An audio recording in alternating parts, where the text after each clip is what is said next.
taking the appendix out of the Book of Thoth. Part 2, take 2. I don't know what happened over there. The guy that's sitting in the car that was honking is still sitting in the car smoking. But I won't pass judgment. People are lucky just to be sitting in a car out of the elements at the moment. Anyway,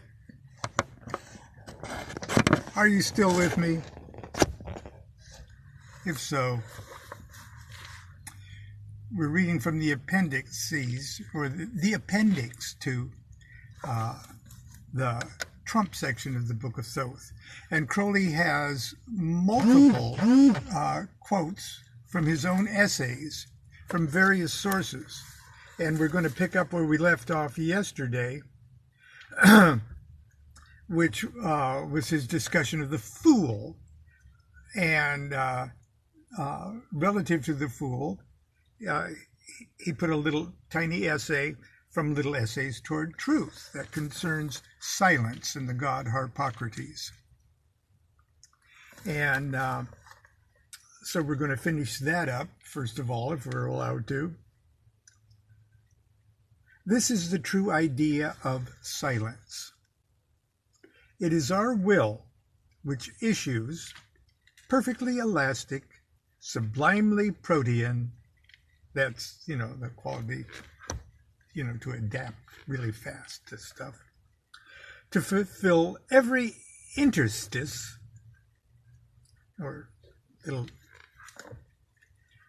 like a Venetian blinds, when you open them up, the little crack that you can see out the window is an interstice, little area in between stuff. Okay. This is the true idea of silence. It is our will which issues, perfectly elastic, sublimely protean, to fill every interstice of the universe of manifestation which it meets in its course.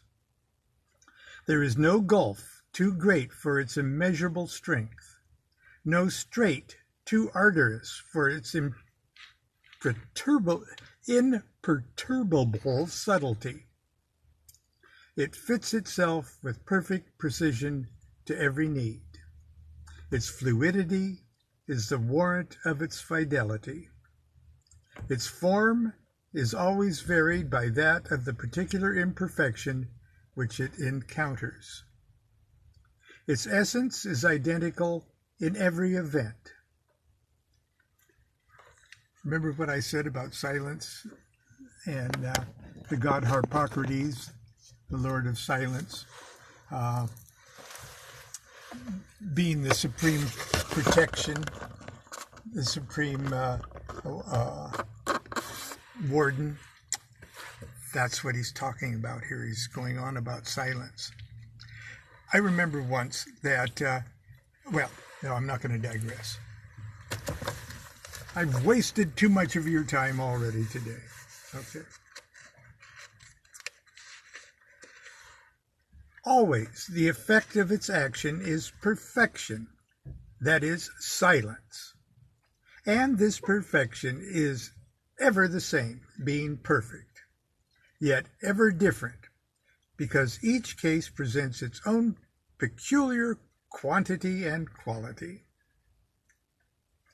It's impossible for inspiration itself to sound a dithyramb, or a crazy kind of chorus, to sound a dithyramb of silence, for each new aspect of Harpocrates is worthy of the music of the universe throughout eternity. Okay, I gotta digress for a second here. Recall, if you will, especially those of you who have a background in Christianity, that actually, even going back before that, the story of King Pentheus and Dionysus. Dionysus got himself busted or arrested by King Pentheus for having, wild and crazy Maenad parties. And King Pentheus literally had him arrested and his hands tied and brought before him like a judge, and demanded of him the secret of his power, and demanded of him, what is truth? What is your truth? And Dionysus didn't say anything. He was silent, like Harpo Marx. And then all sorts of wild, miraculous things. Ivy grew all over, and ivy grew up into King Pentheus's nostrils and shit like that. And then later, when Jesus was busted and brought before Pontius Pilate asked him, "What is truth?" And Jesus was silent. And of course, Pontius Pilate didn't get it.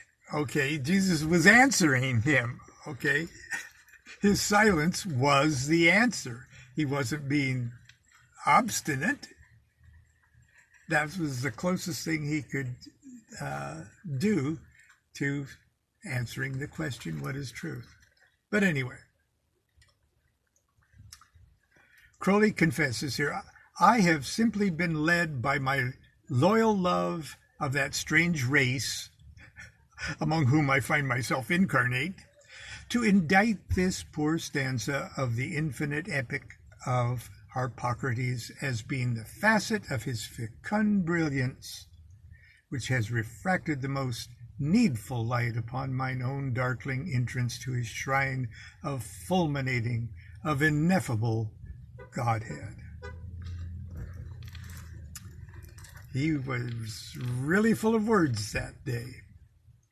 "I praise the luxuriant rapture of innocence, the virile and pantomorphous ecstasy of all fulfillment.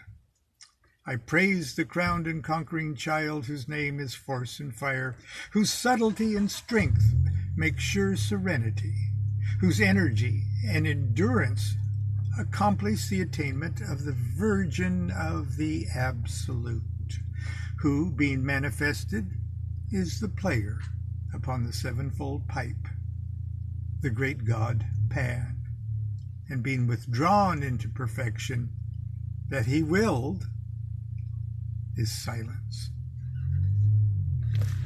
So Crowley wanted us, as we are considering and meditating upon the mysteries of the Fool card, which granted is the most inscrutable and mystical and subtle of all of the trumps. He wanted to start us out by meditating upon the essence of silence and the power of silence. The second little thing that he adds here in his appendix toward the Fool card is taken from Liber Aleph. Liber Aleph is the book of wisdom or folly, and I have to sort of set this up a little bit for you. Crowley was very impressed by one of his AA students, Charles Stanfield Jones, who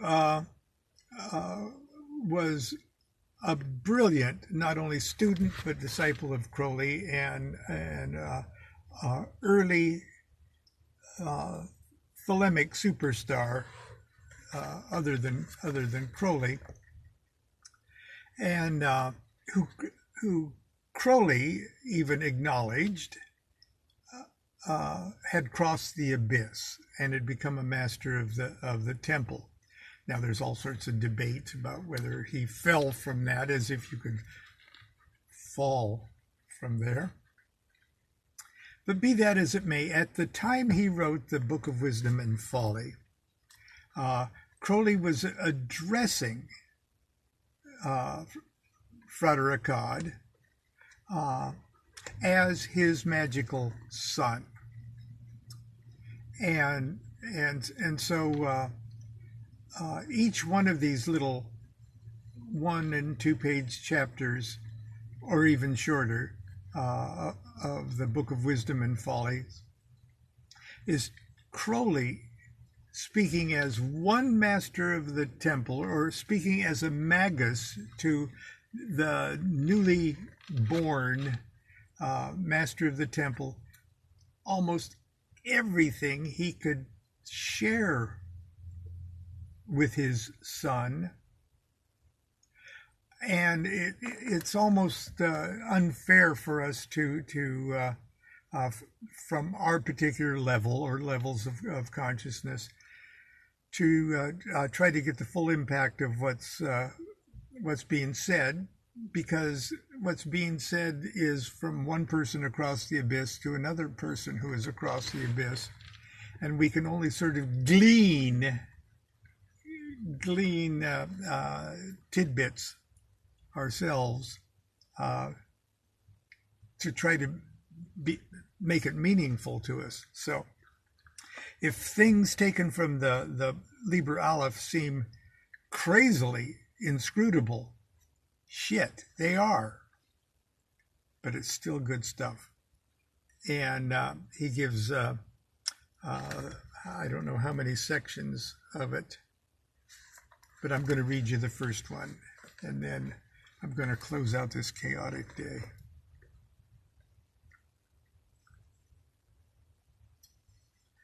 Oh, my son, in this colophon, or like colophon is like the publisher's logo or imprint at the beginning of a book is a colophon. Oh, my son, in this colophon of mine epistle, will I recall the title and subscription thereof, that is, the Book of Wisdom or Folly. I proclaim blessing and worship unto Nuit, Our Lady, and her Lord, Hadit, for the miracle of the anatomy of the child Rahur Kuit, as it is shewn in the design, the Minutum Mundum, or the Tree of Life. For thou, wisdom, be the second emanation of his essence. There is a path to separate and join them, the reference thereof being Aleph. So that's Aleph is the path that goes from 1 to 2, okay? Let's see here.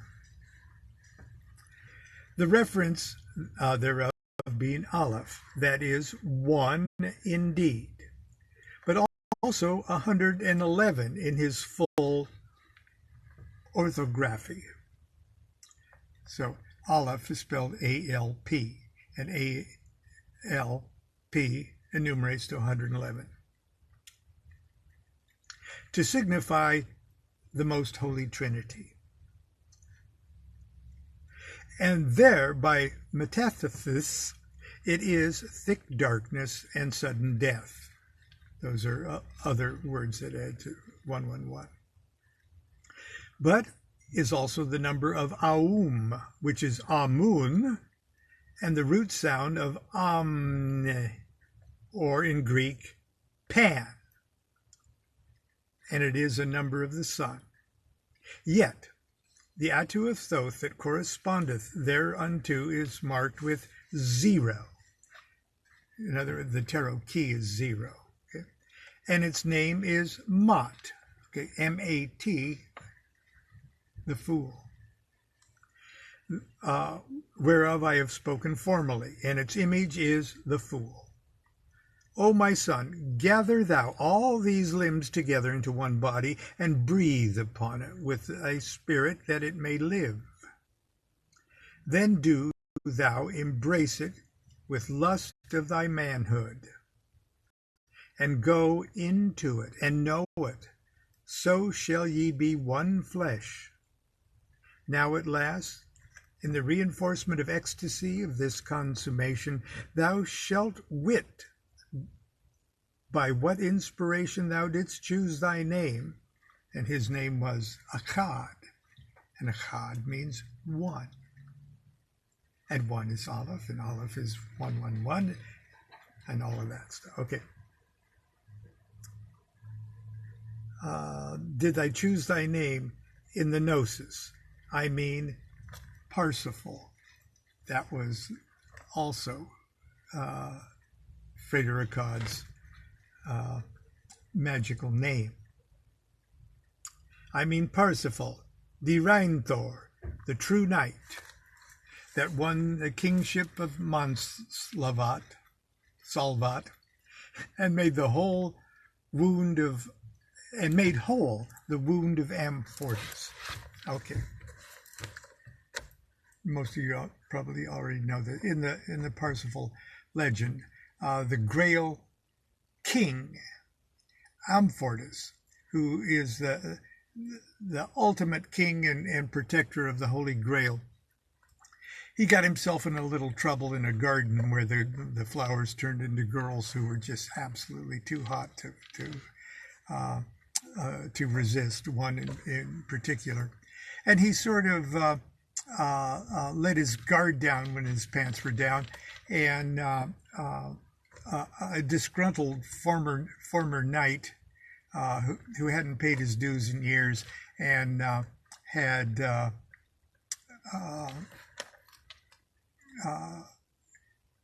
because he couldn't find real kind of legitimate Grail-based magic power, he resorted to cutting his balls off to get the magic power necessary to bewitch flowers into hot ladies and other things. He hated Amfortas, and when Amfortas had his had laid down his lance to smoke a cigarette,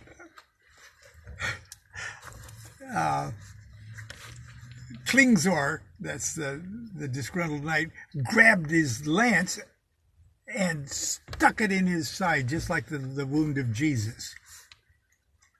And Amfortas said, "Oh shit! Ow! Ow! Ow! Ow! Ow! Ow!" And he didn't die, but that wound didn't heal. Okay, it was always that lip-like wound of Christ in his side, and he didn't die, and it sort of, just sat there and festered and itched and pus and stuff like that. But he could live okay, and he could still, do his daily duties and things like that. But every Good Friday, the date Jesus was crucified, every Good Friday, his wound just hurt like hell. And that's when the Holy Grail actually appears. They unveil the Grail in its glory, and all the knights get together in a big feast. And on Good Friday, when the Grail appears and is exalted, and sends them off on their yearly quest. So Good Friday is a terrible, terrible day on the calendar for Amfortas. And but Parsifal, the pure fool, I mean a complete moron from the woods, but he's perfect. He's a perfect moron. Okay, he eventually becomes the knight of the Grail, and it's his pure innocence, his pure silent innocence, that fixes things up with Kundry, the